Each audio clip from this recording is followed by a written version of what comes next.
Brickyard live show. We are coming to you live on YouTube, whether you're listening to us after the fact or watching live right now. We appreciate it. And this is the Brickyard 4th of July special. And for 4th of July, what did we have? Fireworks in the NBA all week. So we're going to be going over what every single NBA team did as far as a trade or as far as the signing so far in the offseason. We're also going to go over some NFL news. There's a trade that went down there and what we've been doing this week. But you're back in New Hampshire right now, and you had the honor, the privilege to be initiated into, I guess, Boston and New England royalty. You get to sit on top of the Green Mountain, look down at all the peasants in the stand in their regular seats while I'm looking down at you with my $15 hot dog and $25 Bud Light after tax. Yeah, I went to the Green Monster, which is like probably the most iconic thing you can do in all of baseball. Uh, got like fucking, I got like 12 nips that I snuck in my pockets on the way in, and I kept getting Diet Cokes and just dumping them in there and just fucking pounding them. Um, and then we got some Sam Adams, but got wasted at the Green Monster. Watched the Red Sox completely embarrass themselves as they do every other game. Actually, despise that team. Keep in mind the fact that I spent all this money on the Green Monster just for them to trade Rafael Devers 2 weeks before I flew out. So the Red Sox are on my shit list already. And then this game, fucking Walker Bauer takes a shit, wets his pants in the fourth inning. He's out, gives up 5 runs. Red Sox can't do anything the entire game, so they're just absolutely useless. So the Red Sox let me down like they always do. But the view, if you can muster up $600 per ticket, go out to the Green Monster. You get a breeze of the seaport a little bit. You get the views. You get to hear the bickering in the background from greasy Red Sox fans. It's a spectacle. I don't know if it's quite Lakers courtside tickets or Madison Square Garden, but it's a bucket list item for a sports fan, I would say. Yeah, no, I would definitely say it's better than Madison Square Garden. Typically, like the view from Madison Square Garden is just the opposing player destroying your team and snatching your Yeah. heart out. But I guess you could say the same with the Red Sox. But at least you don't. Did you have like a really good view of Boston while you're up there? Is it kind of just a parking lot behind you? No, the view is gorgeous. I mean, you get a view of like all of like the Fenway Park banners. You get the Welcome to Fenway Park. If you turn around, you can see like the city skyline a little bit. So the view is definitely immaculate. I will say the only thing that is like you could get a similar view at the ballpark for 15 times less of the price. Like tickets there, we spent a little bit just because it was like kind of last minute. But like a cheap Green Monster ticket's like $200 at the minimum, and we spent like 450, and then there was fees obviously. But you could have got like a bleacher seat for like $20, and the view is relatively similar. Like I don't think it's 15 times more expensive. Better, you don't get the seaport views in the bleacher stands, but you still get the skyline. You get Fenway Park. You get all the aura with Fenway. Like you still get the view that's worth $15 instead of 150. Yeah, I feel like the aura of the Green Monster, it's something special. So glad you were able to do that. And then, other city definitely has a lot of aura when you think of just like the way it's designed. You have skyscrapers on the beach in Miami, and then part of the city's like an island out there. Darren Waller is getting a new view. I look down at my phone. I'm like, is it April 1st? Because this says that the Miami Dolphins traded for Darren Waller, who retired, and now so he unretired because he retired because he didn't want to play with Daniel Jones, and then he unretired to go to Miami because they got rid of one of the best tight ends in the league, and Johnny Smith, who was amazing last year. And now he's in Miami after they make another trade with Pittsburgh. But what were your thoughts when you saw Darren Waller unretires to go to Miami? Dude, the Dolphins are so unserious of a franchise. Like, let's not forget that Darren Waller has not had a 1,000 yard season since 2020, which I don't know. Did anything important happen in 2020? I don't remember if anything happened very huge, not a global virus, but like since then he was hurt in 2021, he was hurt in 2022, and then for the Giants, like he basically quit because like Daniel Jones does that to a man, I guess. And now he's gonna have Tua, not 1 but 2 years removed from playing football, where he launched a very unsuccessful rap career following it. And it's like essentially he does like the inverse Tom Brady, where like Tom Brady gets divorced by Gazelle and he decides like, oh fuck it, let me win one more Super Bowl on my way out. Instead, he he retires, he marries Kelsey Plum, and then gets divorced. He's like, fuck it, I might as well play football again. So he's like the inverse Tom Brady, ultimately. So he divorced Kelsey Plum. Was that recently? I don't keep up with like the. I just pulled up his shit and they got divorced. They got married in March of 23 and they got divorced in April of 24. So their marriage April didn't of last very 24. long. He may need money, and that's why he unretired, to be honest, because he probably is like, maybe let me go the rap route, try that, and then, he had about as much success as Chance the Rapper has had since ever since he released The Big Day as a rapper at that point. Antonio Brown, you could argue, was a more successful rapper than Darren Waller, but to me, this just feels like he needs money, and the Dolphins and Mike McDaniel is slowly becoming just the clown version of the Sean McVay Rams. Like Yeah. anything you can do, I can do funnier. Yeah. Yeah, this is just hilarious for me. Like launching the rap career, failing, and then just now he's just fucking going to the Dolphins to replace and also to replace Johnny Smith, who like Johnny Smith, is he like a top elite tight end? No, but is he a really solid tight end that they just traded away? And then their replacement for him is Darren Waller. Like this franchise is not serious at all. This is such an unserious franchise. Yeah, no, it's definitely an unserious franchise. And then they decide to swap wash player for wash player. Now, Jalen Ramsey is a Pittsburgh Steeler now. They've been lacking at the corner position for a while.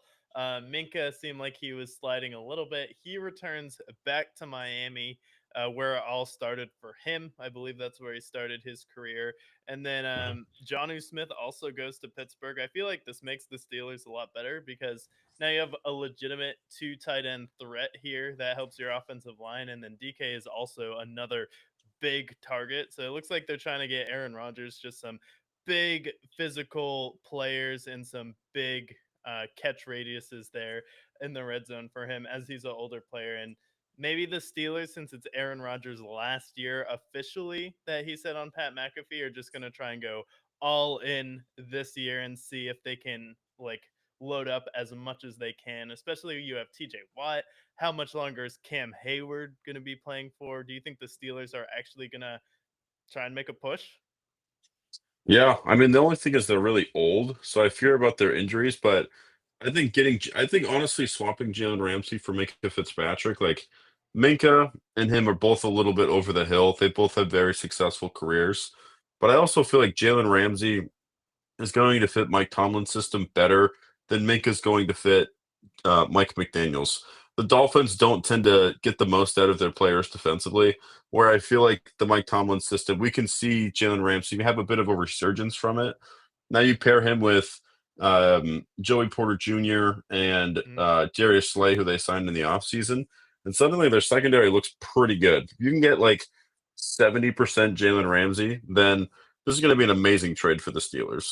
And then, yeah, as far as them going all in, um, you might as well because like it's not just Aaron Rodgers who may retire. Like you could see Hayward retire. You could see Jalen Ramsey. You could see, um, all the other different players that they've signed at this point. All could be walking out the door. We could see Bobby Trees potentially retire as well. Robert Woods. So like, it's gonna be a whole retirement show for the Steelers. I feel like. Yeah, and you have like Patrick Queen in that defense, and it seemed like really at the end of last year, TJ Watt either got washed very quickly, which I don't think is the case, or he was dealing with some sort of injury. Because remember, he went like 6 games, including the playoffs, without that sack at the end of the year. So I feel like when you bring in Jalen Ramsey, you're also considering the fact that he might be the best corner in the league as when it comes to blitzes. So that will be a way that they'll be able to get pressure in the playoffs. And then he should also help their run defense as well. So really, you're going to be going up against the Bills, who don't have too many weapons on offense. You really just have to stop the run game and contain Josh Allen. Like, are you going to be able to get over that hump and do it with your extra defensive help? I think it's yet to be seen with Pittsburgh, but we'll see. It really depends on injuries for them, as you said. Yeah, I think this team could be 7-10 or 10-7 ultimately, but it comes down to the health of this team ultimately. Yeah, no, it definitely comes down to the health of the team, but that's pretty much all the NFL news we had. As far as the NBA, we have a lot of news, and I know you're traveling, you're in New Hampshire this week. That's why you're using the AirPods. Apologize in advance for any And the audio, but purple view. in the purple view. But hey, we're out here grinding. We're still doing it. We're not going to miss an episode this year. So we're going to start with the free agency and trade tracker here with the Atlanta Hawks. So I think their biggest signing was they signed Nikhil Alexander Walker to a 4-year deal. Take him away from the Timberwolves, and then you also get Luke Kennard, another shooter, and then Kristaps Porzingis. As far as departures, you lose Clint Capella. He goes back to the Rockets, who did the Rockets not sign. And then Karis LeVert, Larry Nance, George Niang, and Terrence Mann all leave. So, brief thoughts on the Atlanta Hawks. Do you like this free agency for them? I think they got more talent, and the players that they lost are certainly replaceable. Like you could replace Clint. I would rather have Porzingis than Clint Capella. Their shooters, I think, are easily replaceable. So I think today the Hawks are a better team. Right now, they've been somewhat in like the play-in tournament kind of scenario, but I think now they're a good enough team that they could be a 6 or 7 seed. So I think they've upgraded a little bit. So I like what they've done. Yeah, quick thoughts is it looks like they're trying to put a lot of shooting around Trey Young. He's going to have a lot more room to operate when before they had Clint Capella. Nikhil Alexander Walker, definitely an interesting signing. He's been very good for the Timberwolves at points where he was the reason why they won some games. And Luke Kennard, just a solid shooter who can get hot, but will he do much for you as far as a difference maker? Maybe in the regular season, but not the playoffs necessarily. Yeah, I Um, can agree with that. But moving on, we have those Boston Celtics. They get George Niang, who I like to hate watch. They get Luke Garza, who per minute is top 3 in NBA history as far as points per minute. I sent you that post there. And then Yeah. they also signed Josh Minot, and then they get Anfernee Simmons. But they've been talking about potentially trading and Foray Simmons for another player, potentially a center. Vucevic was thrown around there. And then departures, obviously, Drew Holiday, Luke Cornett, and Kristaps Porzingis. Yeah, I just feel like right now they're in a situation where they're trying to get below that second apron. And so we're gonna see them, especially with Tatum being hurt and everything, like I just think they care more about their salary cap than improving the roster. They were the deepest team by far in the East last year. So losing some of these players, you hate to see Luke Kennard go, you hate to see Porzingis go and Drew Holiday. But I still feel like they're even with their losses, that they're still good enough to be the favorites in the East still, even with their losses. So it's unfortunate, but if you understand what their vision is, I think they're preparing themselves long term so that when Jason Tatum returns, they can have flexibility. So this is all flexibility. I think they're still fine. Yeah, and if Tatum comes back, there's definitely a chance they can win the East. I don't think without him they would be able to win more than a round in the East, but I do think Pritchard is going to get a lot of minutes this year. He's going to be a factor, and he's continued to get better and better each season. He's the sixth man of the year, and then they're really relying on him to fill that space for Drew Holiday, and then Derek White, Jalen Brown, Jason Tatum is the foundation. So if you can flip Anfernee Simmons, maybe you use him this year just to get through the regular season and then maybe do a sign and trade next year. But overall, I think the Celtics have done a great job managing the cap because Drew Holiday's gotten older and you got a young microwave type player for him. And then Porzingis, is just needs to be wrapped in bubble wrap. There's not much more to say. Yeah. You got rid of two old players, one that can't play, and then the other one that's getting older and probably over the hill. So You lose them, but you also gain younger players in the process, like George Niang.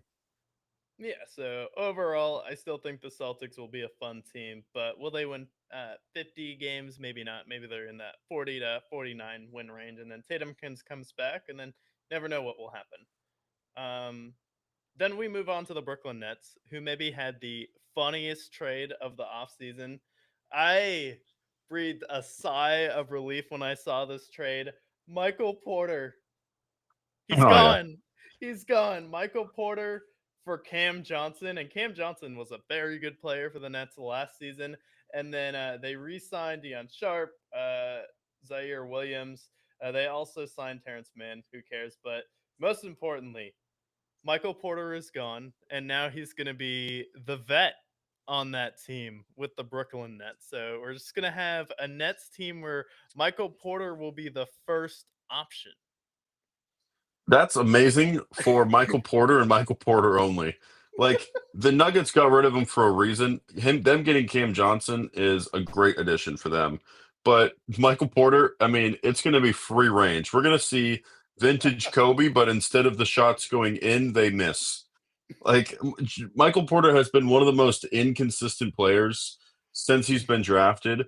And so, like, we're gonna have one game where he drops 50, and the next game that he drops 10, and he shoots 10 of 50. So it'll be quite the show. It'll be an interesting sight to see. But ultimately, I think the Nuggets definitely won that trade. Yeah, you know the funniest part about this trade is I remember watching Michael Porter in an interview, and there's a clip of him saying, "Yeah, man, if we don't win the ring this year, we're definitely gonna have to break up that core four, right? With me, Aaron Gordon, Jokic, and Jamal Murray. And who's the only one traded? Michael Porter." He's like, the GM was like, "Yeah, we better break up that core four because you got benched the first game of the playoffs, as far as I remember." So great move, Nuggets, and the Nets still poverty as Questionable. usual. Very questionable move for them. All right, and then moving on, the Charlotte Hornets re-signed Trey Mann. All right, fantastic. And then you add Pat Connaughton, Spencer Dinwiddie, Mason Plumlee. You also add Colin Sexton via a trade, and then you ended up parting ways with Yusuf Nurkic, and then you traded Mark Williams, but you get some guards, I guess, around LaMelo, and then you also have Mason Plumlee there. And it's going to kind of be, does LaMelo request a trade this year? Can he stay healthy? Yeah, can Lamelo please request a trade? Like, what are the Hornets doing ultimately? Like, you get rid of Mark Williams, that's fine. He goes to the Suns. You lose a couple other key players, but like, none of their additions are going to change the world. They are still a very bad roster, and the roster additions that they had are not going to make them any better. They're going to still be one of the worst teams in the East. So get rid of like Lamelo would be so much more exciting elsewhere. I'm going to push for Lamelo to be traded.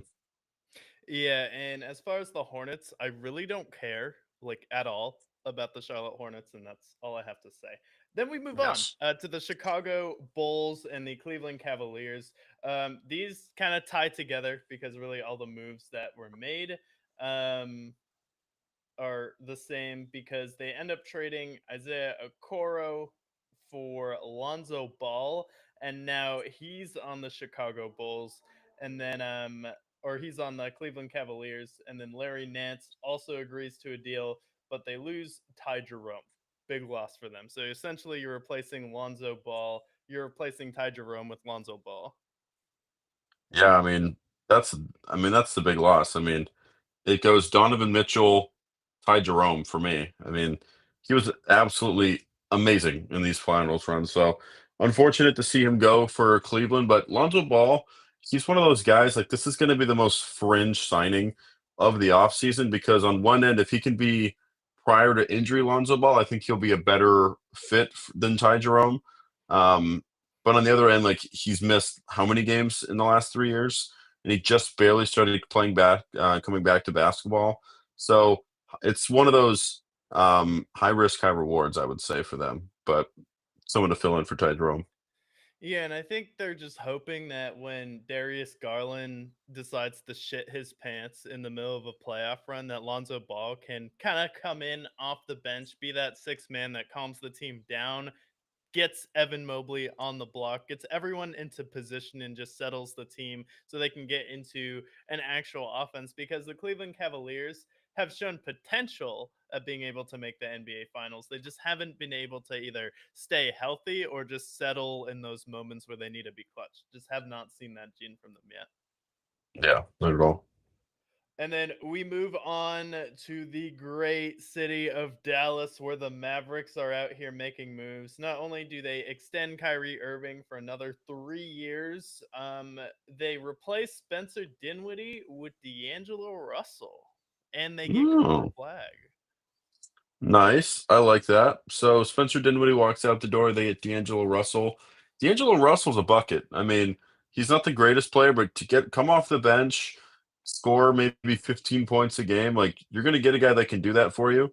Um, and then yeah, I think he's just more reliable than Spencer Dinwiddie, so I like it for him. And the contract isn't too bad. I think if it's not mistaken, I think it's 2 years, 40 million, but I could be wrong. But still, good signing. Yeah, honestly, if Cooper Flag is like a good enough player to be a three in this league, I think the Mavericks, if Kyrie and AD are healthy, they can make some noise this year. I don't see a reason why they can't. Like they have a really solid bench right now, and I think they've made some good moves. So if the coach ends up panning out for them, I think they'll be good. Yeah, they will be. Speaking of a team who's gonna win the NBA championship next year, I'm just gonna say it now. The Denver Nuggets. They bring back Bruce Brown, one of the most important players when they won the title. Their microwave off the bench. They get Cam Johnson for a useless player in Michael Porter in the playoffs. And then they also get Jonas Valanciunas for when they go up against those tough teams that play two bigs, can also be a legitimate backup center for Jokic when he needs some minutes. So maybe they won't turn into the Detroit Pistons or Charlotte Hornets when Jokic isn't on the floor anymore. And then they lose Michael Porter, which I say is a gain. And then Dario Saric also departs, who I had no idea Dario Saric was even on the team because he didn't play in the playoffs last year. But thoughts on the 2026 NBA champion Denver Nuggets? Yeah, I mean, good lord, they went head to head with the Thunder this past season. They add Valanciunas, which gives them more size. Cam Johnson replacing Michael Porter is two positives in my mind. And then they get Bruce Brown back, who was pivotal in that playoff run. So honestly, yeah, the Nuggets have not missed so far in their free agency. So they should absolutely be finalists or favorites to make the finals next year. Up there with the Thunder and everybody else. Yeah, and they did I mention Tim Hardaway Jr.? No. Damn. So they got Tim Hardaway too? Yeah, that's nice because he's a really I mean, he can be a starter, but I feel like he's definitely great as a rotational guy. So getting Tim Hardaway to pair with Jokic, like, yeah, that's gonna be really great. So their bench is there now. It's arrived. Yeah, no, their bench is here, and Jokic just needed any help. And I think like the Thunder going 7 games with them in the second round, and outside of the Pacers, the Nuggets were the only team to actually legitimately challenge Denver. I think that there is no reason why they shouldn't be the favorites in the West next year, especially with these additions. So bravo to the Nuggets for actually making a good push to give Jokic some help. Um, and then the Detroit Pistons, we had a funny story come out. They have a gambling problem in Detroit now, apparently. They're just like me. Yeah, gambling problem. So Malik Beasley is being investigated right now for some prop bets. There's been some interesting highlights coming out of him, like doing a full court layup sprint at the end of games to make like a 8.5 point spread here. So with the potential of him being suspended, they ended up adding Karis LeVert. They also add Duncan Robinson. They re-signed Paul Reed, and then key departures though is Dennis Schroeder and Tim Hardaway. Yeah, I'm so wait, they got Duncan Robinson? Duncan Robinson's going to the Pistons. Did I hear that right? Yep. Nice. Uh, White boy going to Detroit. All right. I feel like we're gonna see 8 Mile 2 coming out real soon. Um, but yeah, I mean for the Pistons, those guys, you hate to lose them. Like Tim Hardaway's nice, but at the same time, Duncan Robinson's a shooter that you compare with Cade. And then some of their other additions, Karis LeVert, big fan. He was one of the guys I drafted in fantasy basketball, and it did nothing for me. But I think the Pistons haven't really gotten better, but they haven't gotten worse either. Yeah, no, they had for me. That's exactly what I was gonna say. I'm just like it's a wash for me. I Yeah. feel like Duncan Robinson, Tim Hardaway Jr. It's like that meme of the guy opening the dress shirt that he's wearing. It's like, oh, it's the same Yeah. T-shirt. Yeah. um, Pretty much. but then we move on to one of the most boring cities in the country, Houston. And give me 30 minutes to say everything that Houston did this year. All right. So they re signed Steven Adams to a 3 year extension. They re signed Aaron Holiday. Jeff Green agrees to a new deal. So Nice. congratulations, Jeff Green. Hell yeah. Jabari Smith Jr. re signs. Fred Van Vliet agrees to a 2 year extension. You add Clint Capella, you sign Kevin Durant from a trade with the Suns, and then you sign one of the Lakers' 5 starters that they had in the playoffs in Dorian Finney-Smith, and then you lose Dylan Brooks and Jalen Green. So a huge offseason for Houston, trying to make a real push for the NBA Finals. I mean, just like you add some depth at center, you now have Capella and Steven Adams. So this team is going big. I feel like we're seeing kind of the return of the center in the NBA. And then you also get Dorian Finney Smith, which I think is huge. Yeah, I feel like that's another team that I think could definitely be in the championship bubble. They're fucking massive. I mean, you have Sangoon, you have Steven Adams, you have I mean Kevin Durant is still 7'1", even if he is skinny.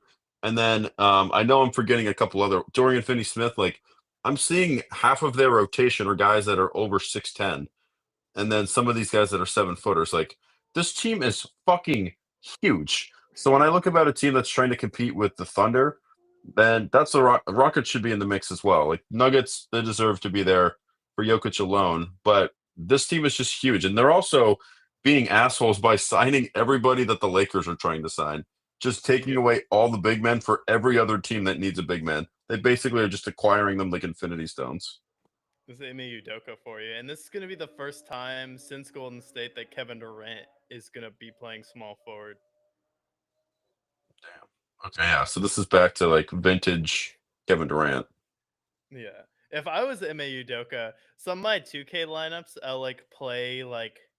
I'll put like Jason Tatum at like point guard and just have a huge lineup. So I would put Kevin Durant at shooting guard if I was Ime Udoka. Yeah.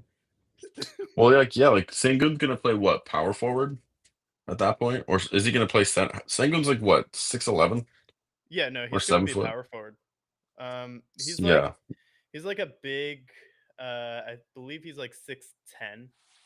He's not yeah, quite a 7 footer. So he's one of those guys that definitely operates better as a power forward, but they'll still have the option to go small and put Sangoon at center and KD at power forward if they need to. So the Rockets are quickly building a team defensively that can match up with any team in the league.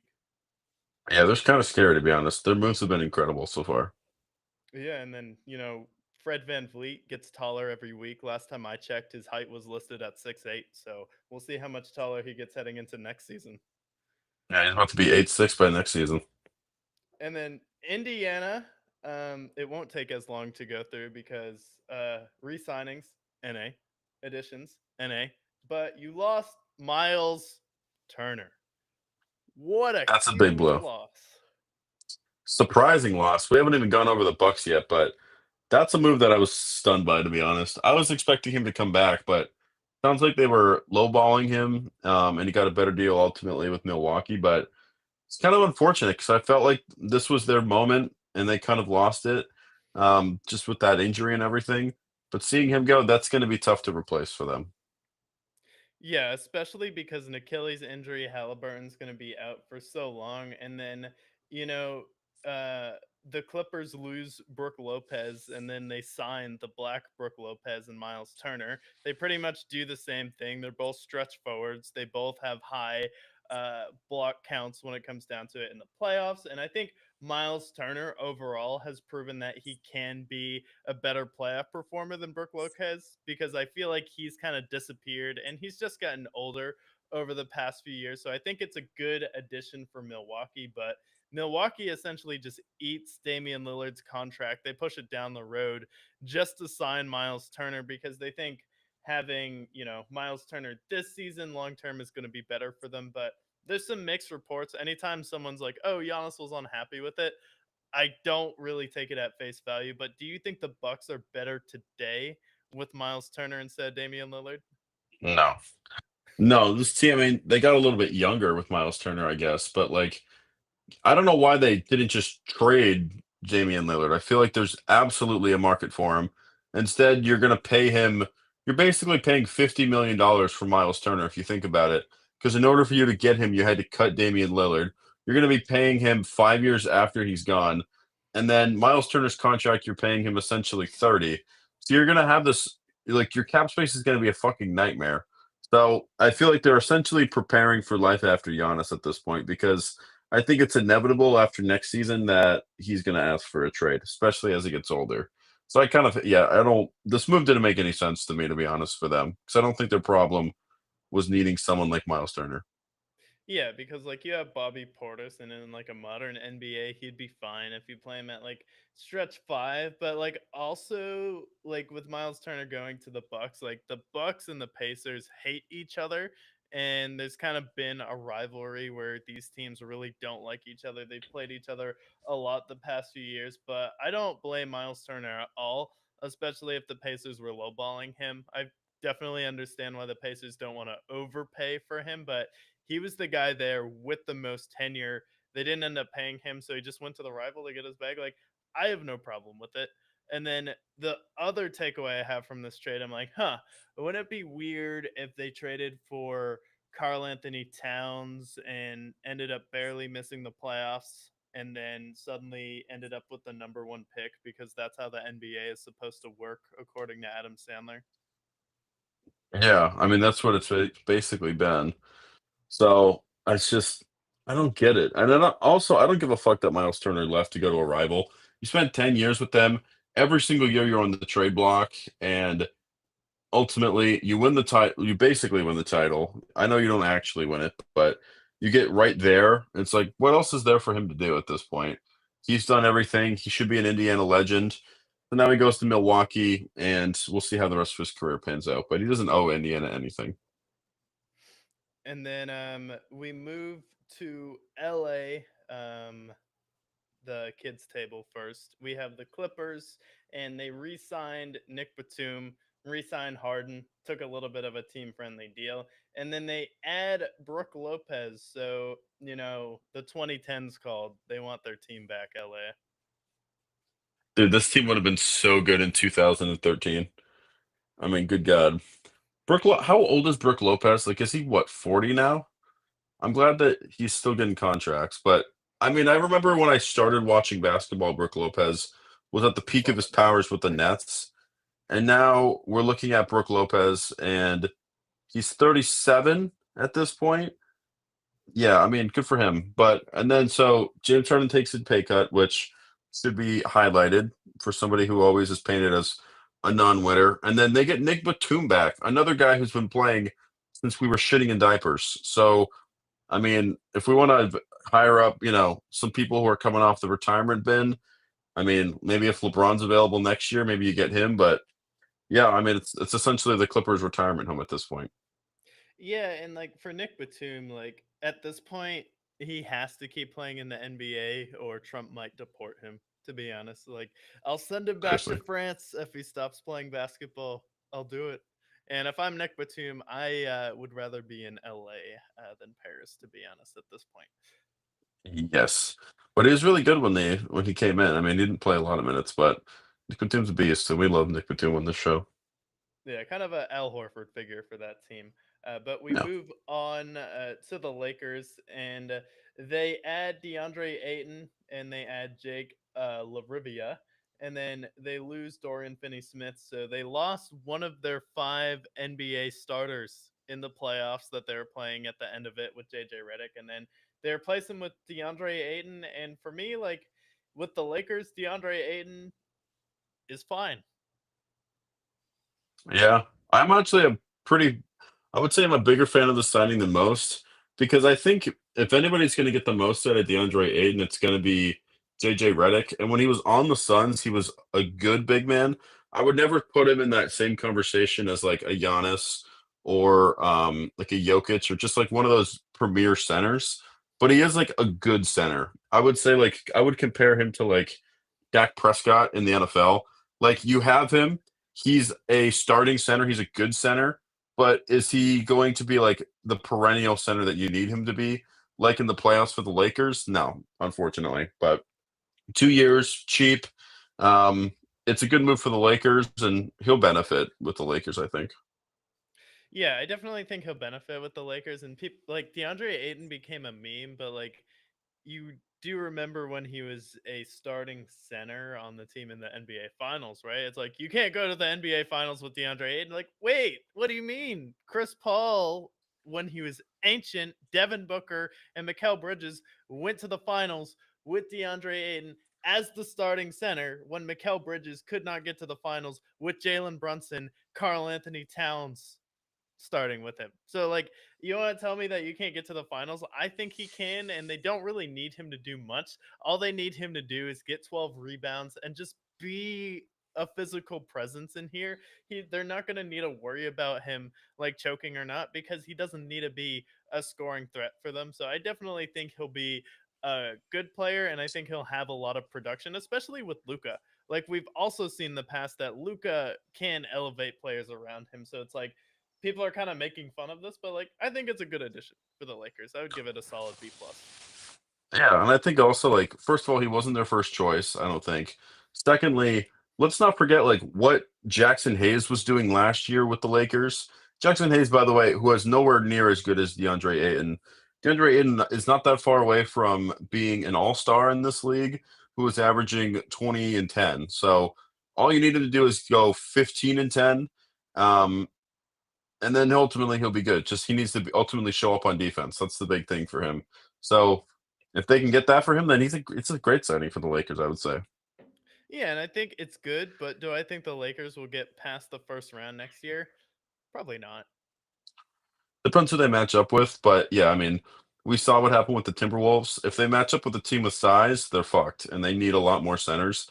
And all of them have gone to Houston. So, like, who else is their option now? Who are they going to get?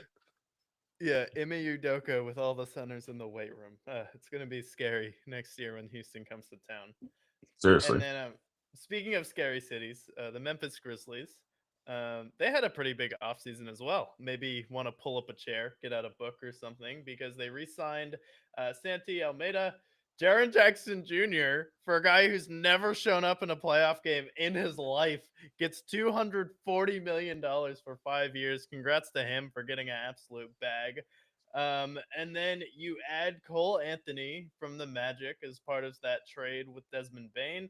You also get KCP as part of that trade, and then you get the legendary, some say, Ty Jerome, and then you lose Desmond Bain and Luke Kennard. So overall, I am bullish on the Grizzlies offseason this year.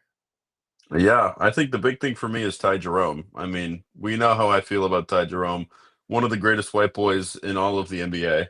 And every great team needs one of them, and now they get one with Ty Jerome. And then, yeah, keeping Jaren Jackson makes total sense for them. And then some of their other additions.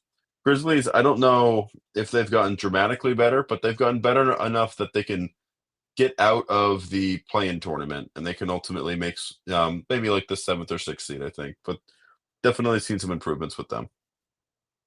Yeah, so congrats to the Grizzlies. I think that's a solid offseason. I definitely like the addition of Ty Jerome, who was a Six Man of the Year candidate and had some absolute moments in the playoffs last year, especially versus Miami, who's up next. And as far as re signings, it was nobody. And then they added Davian Mitchell, returns on a 2 year deal. And then they added Simone Fontecchio. No one knows who that is. And then Duncan Robinson leaves. So for Miami, get Bam out of there, please. Yeah, just get rid of Bam. I know a team that would use Bam at this point, and they would probably give you Roy Hachimura and all of the remaining first round picks they have. So Yeah. definitely time for them to make that move. So that's Miami. Nothing interesting there. And then Milwaukee, mostly just re-signings here, but you re-sign Kevin Porter Jr., Bobby Portis, Tarian Prince, Jericho Simmons, and Gary Trent Jr. And then you add Velasquez Micic, Miles Turner, and Gary Harris, and then you lose Pat Connaughton, Damian Lillard, and Brooke Lopez. Yeah, I don't think it's been a good offseason for the Bucks. I think they've gotten worse. Like losing, like I've already talked about it before, but like you're going to be paying Dame $22 million 5 years after he's gone. For what exactly? Like I know he's recovering from an Achilles, but you couldn't have traded him at this point. Like clearly it didn't work out, but now you keep all the players that are super old. You add Miles Turner, who's also been in the league for a decade. So you have size at this point, but what else do you have? Like your team can't score baskets. Your coach is still Doc Rivers, and now you're going to be in salary cap hell for the next 5 years. So no, the Bucks, I would give them probably an F, to be honest. I don't like what they've done. Yeah, no, I kind of like the trend that people are calling them the smelliest team in basketball next year. It's like you just look at that starting lineup and they're like, damn, we smelled this team coming. Yeah, no, it's bad. It's bad, bad. Um, but moving on, I mean, they're in Wisconsin. So we move to another upper Midwestern state, Minnesota. They don't add anyone, but they re sign Joe Ingles, Julius Randle. They give Nas Reed a massive 5 year deal. And then, as far as losses, Nikhil Alexander Walker, Luke Garza, who averages, he's top three as far as points per minutes in the NBA playoffs. He goes to Boston to replace Luke Cornett. And then Josh Minot also departs to Boston. So you lose two players to the Celtics in your offseason. Yeah. I don't think their losses are completely irreplaceable. Like they get Achilles Alexander out of the door, which is unfortunate. They get lose a couple of players to the Celtics, but Timberwolves, they'll still have Anthony Edwards, still have Nas Reed. They re-signed Julius Randle. I haven't seen the contract yet for it, but hopefully it's a team-friendly deal. Um, but they'll still be in the mix. I don't know. I think the Rockets have surpassed them, and I think the Nuggets have also surpassed them. So I still think that Mavericks. they're gonna like ultimately fall into that second round category at this point for me, looking at them objectively so far. If they make more moves, we'll see. But I would take the Rockets and Nuggets ahead of them, and the Spurs, who just made some moves as well.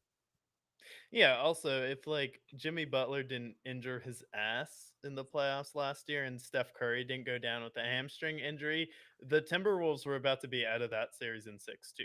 And it looked like the Warriors were the better team when Steph Curry was playing. So, like, I- with the West next year, I don't even know if they're getting out of the first round if they get a bad matchup. Like, you're not going to get the Lakers every time in the first round. Yeah, that was a gift.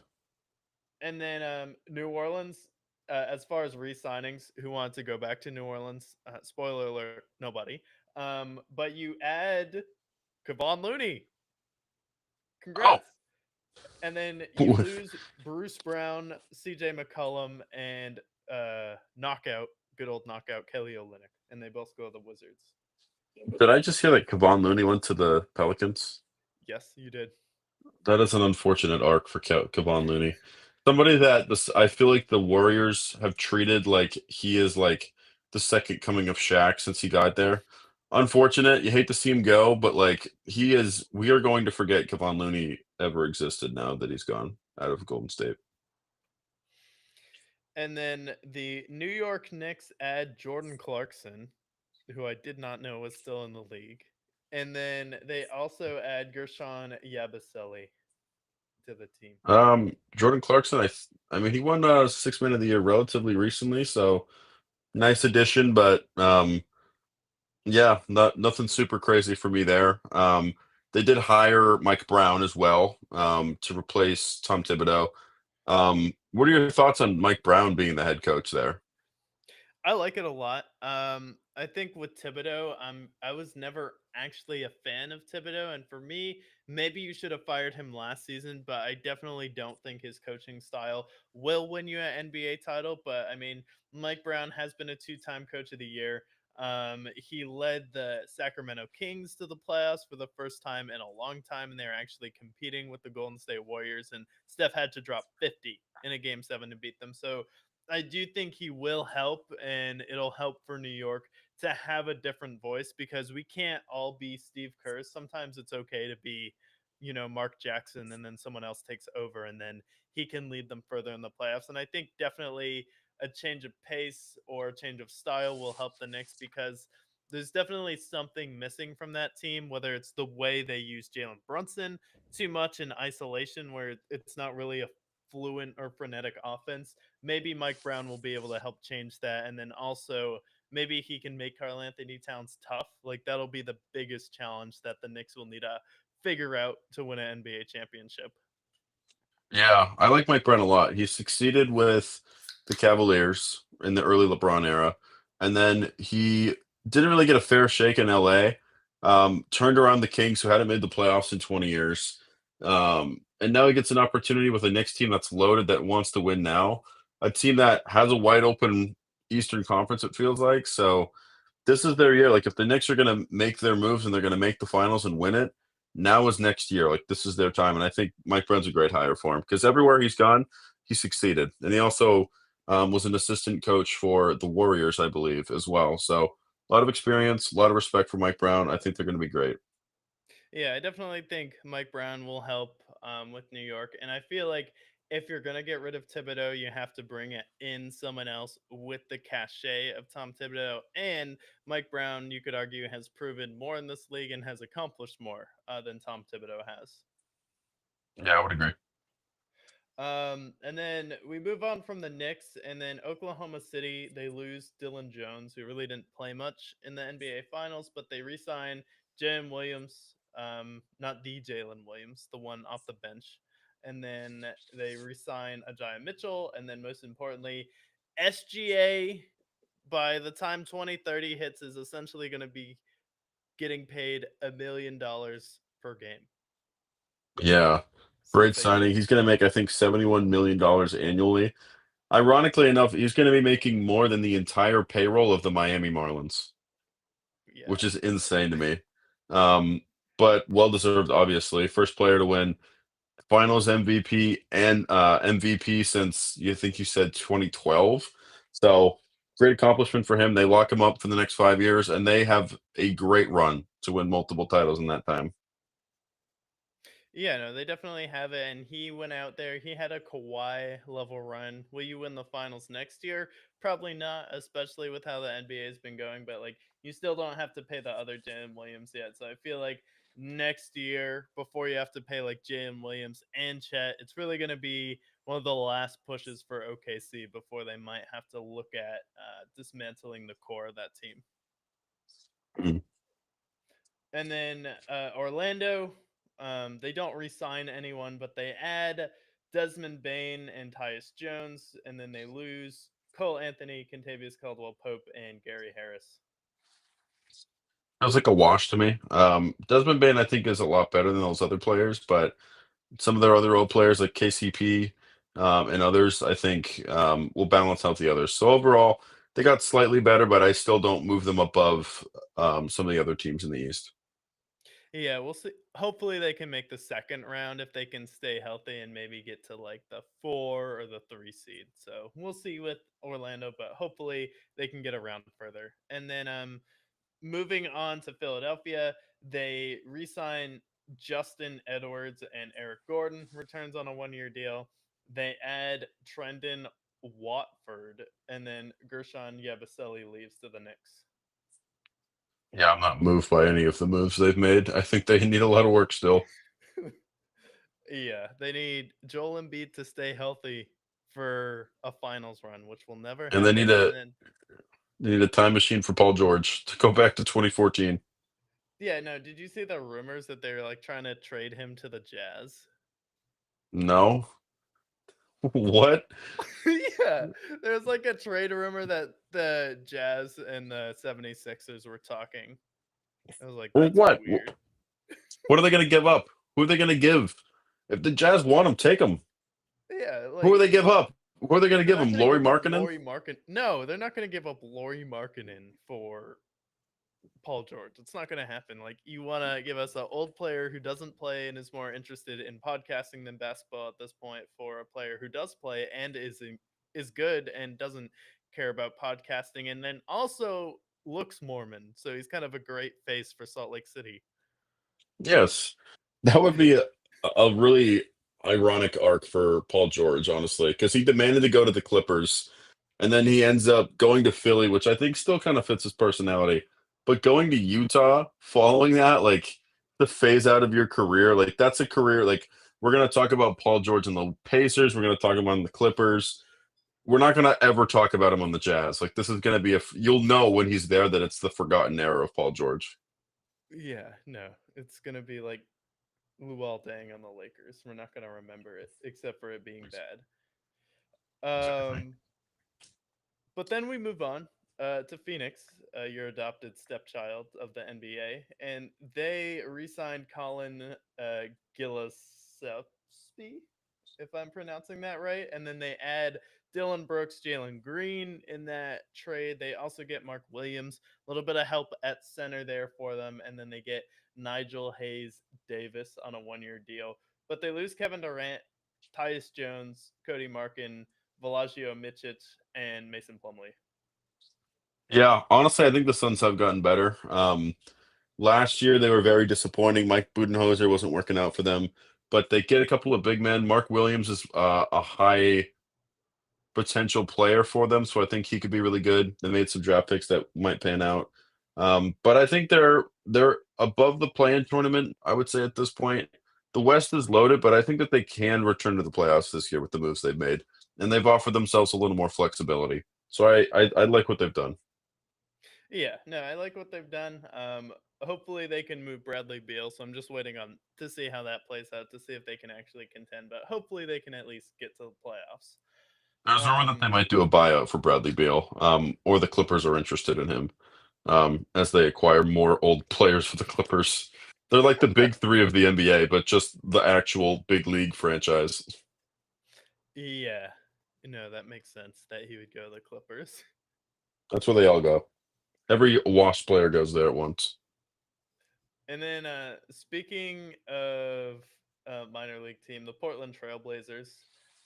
Usually this is a show that likes to include everybody, talk about every team, but we're moving on. Yeah, The Sacramento Kings, the only reason I bring them up is they added Dennis Schroeder. legend, friend of the show, big fan. Shout out Dennis. If I'm not mistaken, he got a bag too. Like he got a. I'm gonna look up his contract, but he got paid like really high, like a lot for the Kings, which is kind of surprising. He got like a 4-year deal, which all the power to him. Yeah, Let me look up what. watch out for He, Zach Levine, DeMar DeRozan, Dennis Schroeder, and um, I forget the name of their center there. I should know his that's name. okay. That's okay. I think most people do. Dennis Schroeder got 3 years, 45 million. Good for him. Got a bag, Three all years, guaranteed. 45. Yeah, good for him. And then the Spurs don't re-sign anyone, but they add Luke Cornett. That's a good signing. I think that's a good signing in and of itself. Yeah, solid NBA player. You have another NBA player on your team. Congrats. Good rotational guy. And then, in honor of 4th of July, we are not going to count the Toronto Raptors. Yes. Hashtag not my country. 51st state. Utah, Utah. They didn't re-sign anybody, but they add Yusuf Nurkic in a trade with the Hornets, and then they lose Colin Sexton, Jordan Clarkson, and Johnny Juzang. Damn, now they're gonna suck. And then the final team, rounding out every single move of the NBA offseason so far in 2025, none other than the Washington Wizards. Did they re-sign anybody, you ask? No, they did not. Because every time someone leaves the Wizards, they go on to win a championship. But who did they add? CJ McCollum, Dylan Jones, and Kelly Olynyk. And they get rid of Jordan Poole. I feel like every time we go over someone signing with the Wizards, there should be like bagpipes playing in the background. Like you know how they play bagpipes at a funeral? It's like Yeah. "Wah, wah, wah." Kelly Olynyk, CJ McCollum. It's like it's swan songs to them. Good luck to them. At least they're getting a paycheck, but the sad end to end up on the Wizards. Yeah, and hopefully they can like buy out CJ McCollum and he can go to the Clippers to add to that team. team. Yeah, I mean that's the arc that it seems to be. Like someone gets bought out and they go to the Clippers. Or Damian So, Lillard's like, I'm gonna recreate Portland in Washington. Bring back the band. We got CJ McCollum. We got God, Kelly please. Olynyk. We got Chris Middleton. Best team Dame has ever had. God. I heard he's rumored to be interested in Golden State, the Spurs, and the Celtics. Those are like the teams that are in the mix so far for Dame. Yeah, I'd say Golden State, the Spurs would be a really good fit for Damian Lillard. I don't know if he quite fits their timeline with Victor Wembanyama, but he'd just be a guy who can go there and fill it up. The Warriors, I don't like Steph Curry and Damian Lillard on the same team, especially when you have teams like the Thunder and the Rockets who will just be way bigger than you and can beat you up. But maybe it can work when you have two great players who can't play defense. That always works out.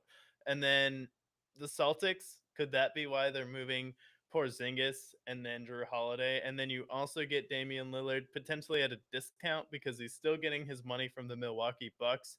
And then him and Jason Tatum both had Achilles injuries, so they're going to be on the same time. They're going to kind of have that same bond rehabbing from an injury together.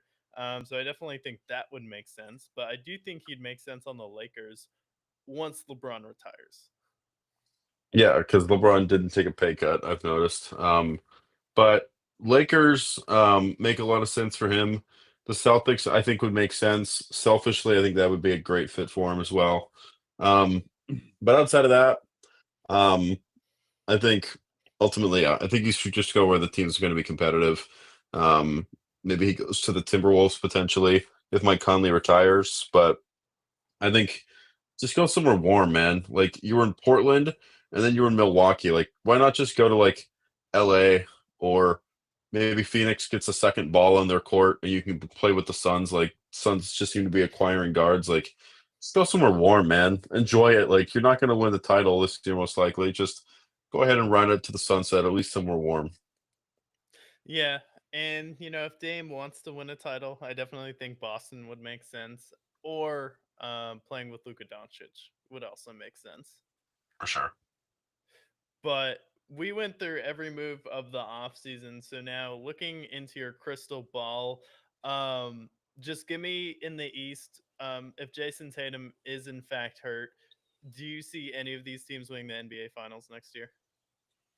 Maybe the Knicks, depending on if they're like if they can still have that same defensive identity that they had with Tom Thibodeau. If Mike Brown can carry that over, the Knicks were really scrappy. Like Josh Hart was great with rebounding. They have Carl Anthony Towns, so they have size.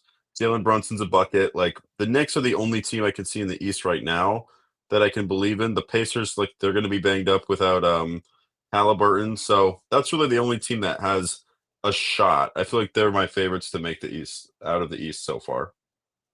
Yeah, I would love definitely like a Knicks and Hawks conference championship if we could potentially get that rematch with Trae Young. But like for me, I don't see Jalen Brunson winning a title, especially against any of these teams in the West. If they're just too beat up. Like for me, I can't really see anyone at this point contending in the East unless Jason Tatum comes back and he is fully healthy, or Detroit takes another massive step forward. That would be my dark horse in the East to make the NBA Finals. But like the Knicks, I can't see Carl Anthony Towns and Jalen Brunson holding up an NBA Finals trophy. It's just not going to happen for me at least. And the Bucks, I don't believe in.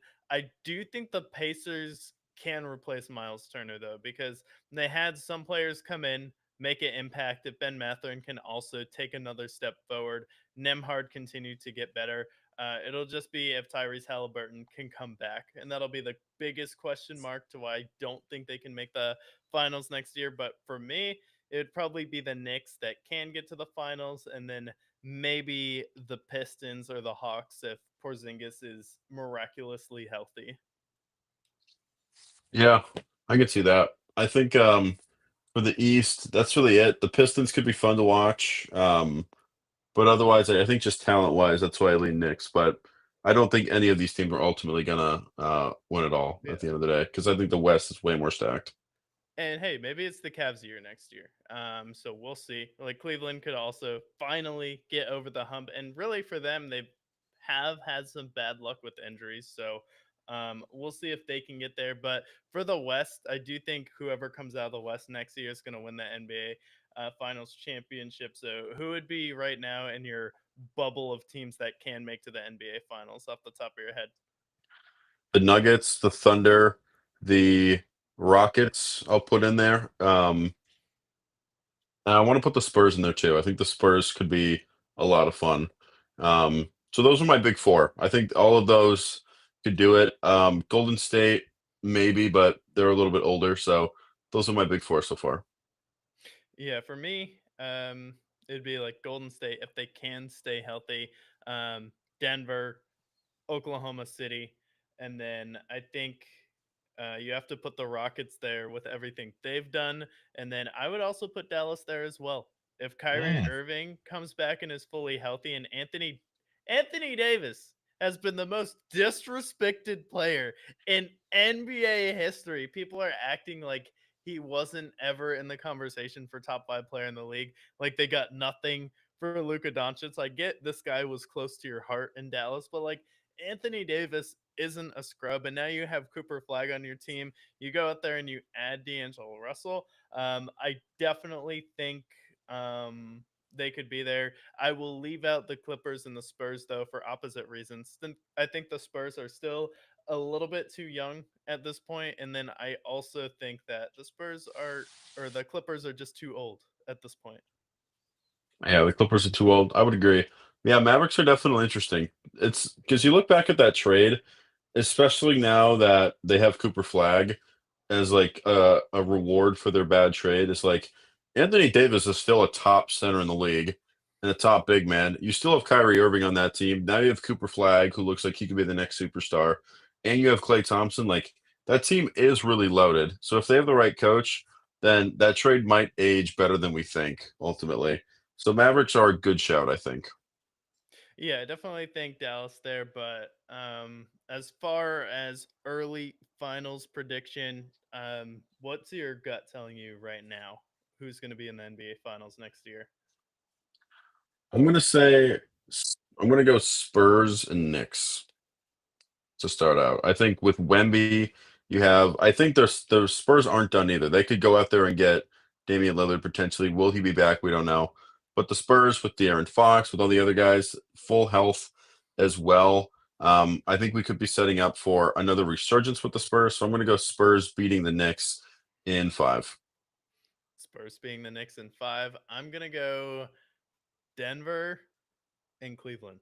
I think we've seen a lot of smaller market matchups at this point. For me in the East, I just can't see the Knicks winning at NBA Finals.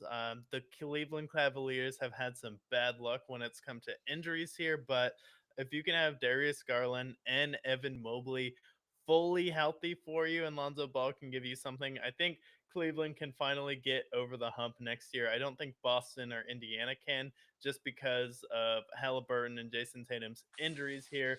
But I think with Denver, they needed to get Jokic at least a couple players off the bench so they didn't turn into a lottery team when he went off the bench, and you did that. You bring back Bruce Brown, who's one of the most important players for you in that finals run off the bench. Him and KCP were pretty important. And then you also have now Christian Braun getting better. And then you have Jonas Valanciunas, who can be a legitimate backup center. And then Michael Porter not taking shots is a huge step forward for your organization. Yeah, I just think a lot of their additions have been great so far. You get some role players, you get some shooters, so it'll be interesting. I feel like the free agency hasn't even technically reached its pinnacle yet, so I feel like there's still moves to be made that could ultimately sway my decision, but um, I like where it's headed so far. I think we're set up for a great Western Conference ultimately. Yeah, I think the West will be fun next year. I think it'll be another good NBA season. And then, speaking of good things or bad things, what have you been watching or listening to the past week? Yes, so actually before our show tonight, my parents were watching Naked Gun 2.5. Naked Gun is like the 80s and 90s version of like Scary Movie. Like it's kind of a spoof parody movie, but it's like a Leslie Nielsen. the father of Liam Neeson. He's essentially a detective and he's trying to solve this crime. But the biggest and best part of this movie, for those who are friends of the Brickyard, is the fact that his sidekick in this movie is none other than the great running back and Hall of Fame running back as well, Orenthal James Simpson. You have O.J. Simpson as his deputy throughout the entire movie, making parodies and making jokes, and throughout the entire movie, like the movie does not take itself seriously at all. But it's the fact that O.J.'s in this movie for the fact that I have to shout this out, and it's going to make me watch all of his movies because I completely forgot that he was an actor. I just thought he was framed in murder and he was a great running back. That's all I know about OJ at this point. But little did I know, he also did comedies. Yeah, no, he was supposed to play the Terminator at one point. But he It, wasn't deadly enough, which is valid. yeah, no, he wasn't deadly enough. I mean, he's proven innocent of that. All they got him for was stealing back his own college memorabilia. Imagine that. But you end up doing that with OJ Simpson. But I've never watched any of the Naked Gun movies. I know they're making a new one with Liam Neeson. So are you saying Liam Neeson's a Nepo baby? I didn't know that. It's either his dad or it's his like brother, but I'm pretty sure Leslie Nielsen is his dad. I could be wrong. I'll look it up though. Okay. Maybe they're not Is it related like, at all, actually. is it like Oh, they're just not like related. Never mind. they're not related? Okay. So is it Yeah, just it's spelled differently. like a parody of like the just typical like 80s action movie? Yeah, like it's gonna like they paid they had a joke about like Ghost, the movie Ghost with Patrick Swayze. They had an ET joke in there. This one I think is from like the early 90s. But funny enough, they made a third one which came out in 1994. If you know the history of OJ, you know that that year was not a great year for OJ. So there's a movie where he's essentially the deputy again. He's the sidekick, but like 2 months later he gets framed for murder, so it's like ah, tough to see, but I'm gonna watch all of them now because OJ's in it. Yeah, no, that's the best question to ask a homeless person is you just like offer them a cigarette and then you're just like, Yes. when OJ happened, man, what was that like? Dude, that was a great iconic story, and all he said was like pretty cool, pretty cool, pretty Pretty fucked cool. up. Yeah, I'm gonna ask every So homeless person that. so your parents watching that movie, do they even like care at all about OJ or is it just like a movie to them? No, the funny part is my mom. I'm like, holy shit, OJ's in this movie. This is here before he got framed. And she's like, "Oh, I don't know I got framed." Like she didn't get my joke at all. Like she didn't Really? care. Yeah. And then Corey, I'm like, "Oh, I didn't." I'm like, "This is sick that OJ's in it." And he's just like, kind of was like, "Yeah, whatever." Like he didn't give a fuck.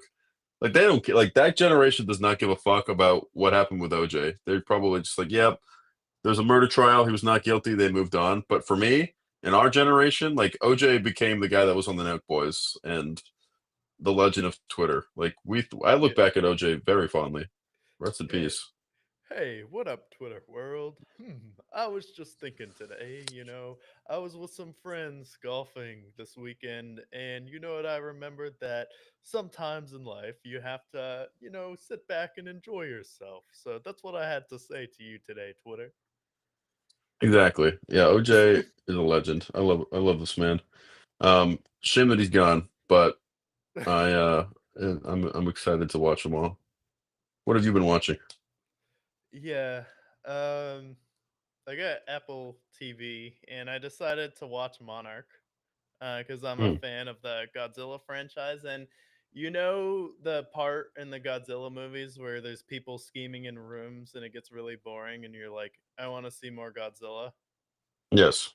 They're like, why don't we take the boring parts of the movie and make that a show? So essentially, Monarch is like the spin-off, like CIA version for like Titans and monsters that they had. So they're showing you essentially two parallel timelines, one that goes on in the 1950s and then one that happens in present day. And essentially, they're kind of telling you the story of Monarch, and each of them revolves around Wyatt Russell, who is Kurt Russell's son. and he plays him in the 1950s into the 60s. And then the future has Kurt Russell in it playing Kurt Russell. So they play the same character, but his son plays him in the past, and Kurt Russell is him in the future. And like the first two episodes, I'm like, okay, this is pretty cool. We're getting to learn about some new monsters. And then once you get past episode 5, it's just all like love triangle stuff. I'm like, Oh, what are that's we lame. doing here? It's like, let's get back to the monsters. And then, the payoff at the end of the show is just Godzilla getting into like a 2-minute fight with this monster when they're in like Hollow Earth trying to get back home. And it's like, it Mm, played off as like just a sitcom. They had like a love triangle back in the 1950s that really worked. But the problem is, anytime the show was in the 1950s in the past, it was really good. But anytime it's in the future, it was just like a random NBC show. So it's like almost like they ran out of budget halfway through the season, but it's essentially two different shows, and every time one of them happens, you're just waiting for them to go back in time because what's happening mm, there is more interesting than the present. interesting. But you wouldn't recommend it to somebody trying to check it out. Not really, because so essentially they're trying to learn more about like how the Titans move. So they end up discovering Hollow Earth. So minor spoiler alert. And they end up going into Hollow Earth, and then down there, aging works radically different. If you've watched the Ant Man movies, so uh, Wyatt Russell, who plays like one of the main characters, is down there for about a week, and he comes back, and it's 20 years later. Like he missed the moon landing and a couple other things, so he wakes up in the 1980s. But in the movies, which is supposed to be like the same universe as this Godzilla, time has like no effect on your age at all. So like you just all the show did was create a massive plot hole in the movie universe. So I feel like they're just counting on no one like actually watching this show and watching the movies and not being like, wait a minute, time before worked where you would age like radically different down there than you would on Earth, but then in the movies it's like you don't age at all any differently. Yeah, I feel like the more you expand on a IP like a Godzilla, a Star Wars, a Lord of the Rings, a Hobbit, whatever, the more plot holes that are going to exist because of it. So it's unfortunate, but not surprised at all. Yeah, I like the new Godzilla movies. Like the 2014 one was like really cool. Like kind of how massive they made him feel. Like they really get the spectacle of Godzilla, and then the second one kind of just felt like a classic Godzilla movie. And then like the Godzilla versus Kong movies, they're at least fun and they get it. At least they don't create a subplot about Godzilla and King Kong having to figure out killer locusts. Like they don't distract themselves that much. Yeah, I think the -1 one was really good too. Like this one was more dedicated to like the classic roots of Godzilla. When that came out, I really liked that as well. I saw that in theaters. That one came out like a couple of years ago, but I think it was all in Japanese. But that was really good. That was also really sick. So yeah, I was a fan. Oh yeah, no. Speaking of Japanese, it's not the same, but I finished the last season of Squid Game. Is what I forgot, but like the entire like first season and second season were both really good. I don't know if you ended up watching the second season, No. but like the second season actually created like a cool like concept for it. They had like a couple different games, and they had like a I feel like a good enough fresh take on it to justify it. But then the third season, um, they have a character in the series who has a baby in the games, and then they're like, the baby must stay in the game, and then that essentially the mom dies and the baby takes their place. So for half the season, you just have a screaming CGI South Korean baby, and it ruins the entire show. Like you had like a couple strong like plot points, but like the last few parts of it, like you go completely off the rails, and then you put a baby in the Squid Game, and then spoiler alert, the baby ends up winning, but like no one wants to hear a screaming CGI baby. The last half of Squid Game, like Squid Game, is a cool enough concept on its own that you don't need to go completely off the rails for this. Isn't this like the last? That was like the season ending, right? Or franchise ending, right? Yeah, Like that they're not was like making the any show more. ending. And then they kind of set it up for like an American version of Squid Game after it. Hmm. Like one of the like people who runs the game is in LA, and then you see like a white woman messing with the homeless guy in LA. So they kind of set up maybe they do like American Squid Game, but like the ending of this show, like it was just bad. Like you don't need to add a baby to the show. I feel like especially if they don't stick the landing, all the people who haven't seen season 2 and 3 are not going to watch season 2 and 3 because I feel like Squid Game was so popular the first season, but then it took so long for them to release season 2 that by the time it got to season 2, nobody cared anymore because the buzz was over. They didn't catch the lightning in the bottle, and then especially if season 3 sucks, or at least the ending does, like it's just going to ruin it for everybody else, like who hasn't gotten to watch it at this point. Yeah, and they didn't even do like the season like season 2 part 1 and 2, which is exactly what it felt like. It felt like season 2 part 1 and 2, but they called it season 3. Like season 2 and 3 are only 7 and 6 episodes each respectively. Like it felt like the same season. Then you have to wait half a year for them to halfway through the third season and be like, "Guess what? The rest of the show is about saving this baby." Yeah, that's stupid. But yeah, had to get that off my chest. And I feel like the only reason why they did that is because of the birth rate in South Korea. So it just felt like propaganda for people to care about babies and kids more. So there's more people having kids in South Korea. It just felt like propaganda to help their birth rate right now that's been declining. Yeah, it's gross. That's unfortunate, but Squid Game is over. I know that they are making a US version, I think, at the end of this year. So that is what it seems like that's what they're setting up ultimately. But that is what we've been watching ultimately. And latest in NBA news and NFL as well. But yeah, happy 4th of July to all you Brickyardians out there. Definitely have a good holiday. Blow something up. Um, Try not to pull a Justin Tuck. We don't want you to blow that. Or Jason Pierre Jason Paul. Pierre Paul. Yeah, don't pull a Jason Pierre Paul, but definitely blow something up. Have some good steak and barbecue, and then celebrate living in the best country on earth. But we covered the NBA, covered what we have been watching. But most importantly, until we see you again, Hey, Brick. stay brick.